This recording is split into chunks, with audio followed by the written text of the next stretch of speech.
All right, here we are. We're going to attach a string to the rod. You have to make sure that your string is tight.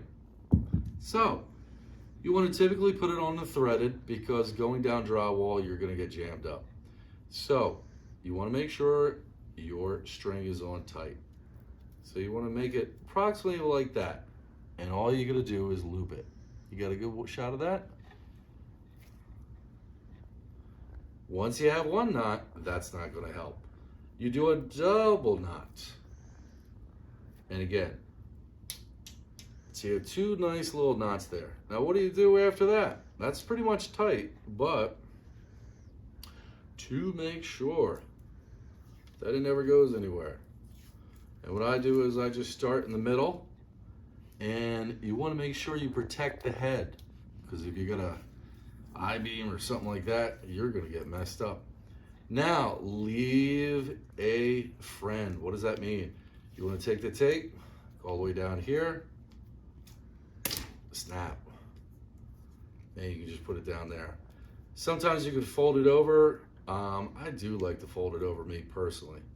Just make a little something. That's not going to catch, but basically, if you have to remove it, you can get it real fast. So leave, be a friend, leave an end. But that is how you want to basically attach, and that is going nowhere. Now, I want to also show you an expert. A lot of times when people are running wires, multiple pulls, what do? Okay, the next pull's starting. Okay, let me undo it. Nah, knuckleheads. You want to just take it at the bottom and you just want to cut. And then that way as well, the next time you pull, you don't have to tape your wire. You can just make a simple knot. You can do any kind of knot basically. I do it like that.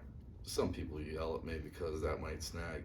But what I encourage you, true cabling professionals will have a long string in their poles. You will see this coming out. And forgive me if you're not getting this on camera. You will see a true professional will already be taped up, ready to rock and roll. And that's it. Please like and subscribe, and thanks to our brand ambassador, Jake, for filming.